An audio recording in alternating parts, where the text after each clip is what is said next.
Akkam jirtu nagaa keessanii barattoota kiyya har'a kan isiniif qabadhee dhufe akkamittiin bootii teelegiraamii tokko haala salphaadhaan banuu ni dandeenya jedhamudha. Bootii kana banuudhaaf jalqaba teelegiraamii keessanii seenaa jechuudha. Kana fuuldura namoonni miseensi chaanaalii kiyyaa hin taane amma miseensi chaanaalii kiyyaa ta'a. Bootii kanaan haala salphaadhaan illee haala salphaadhaan teelegiraamii lakkoofsa bilbilaa tokko malee illee ittiin banachuu ni dandeenya jechuudha.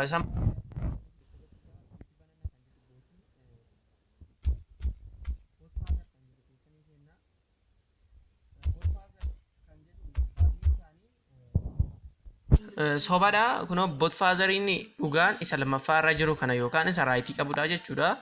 Haala kanaadhaan keessanii seenaa jechuudha. Create a new boot kan jedhu itti buunaa maqaa fi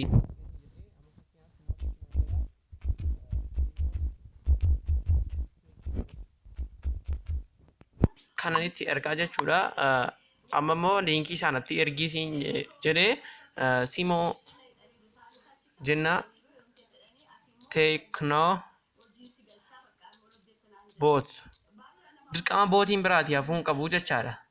Kana gaafa nu itti erginu IP nu laataa jechuudha. IP kana fuudhuudhaan ni baana jechuudha. IP kana gaafa nuun takkaamatti buunu nuufi fuudhaa jechuudha. Moobogiraamii keessanii seenaa. Moobogiraamii keessa seenee kunoo haala kanaadhaan isinitti agarsiisa. Seetingii keessa seenee loogaawut godhee isinitti agarsiisa. Start message kan jedhu kanatti ni buunaa jechuudha. Bootii kana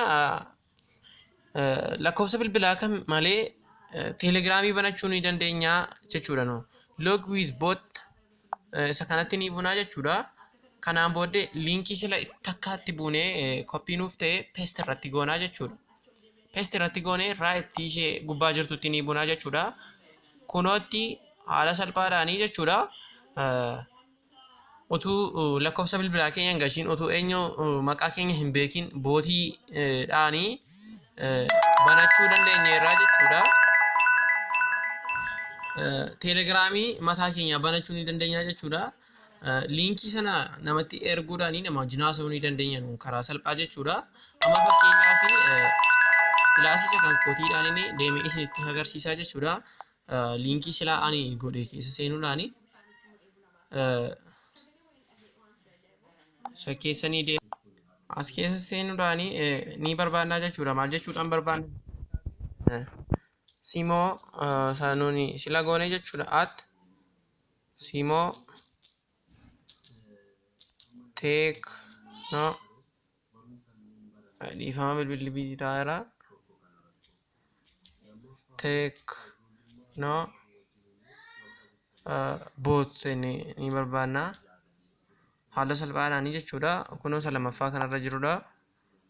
Isarratti amma fakkeenyaaf dhufeen staartii jedheeraan haa hin jedhaan. Haa gaafan jedhuun haala salphaadhaan kunoo as nuu dhufaa jechuudha. Kunoo haa jedhee nuuf fideeraa jechuudha.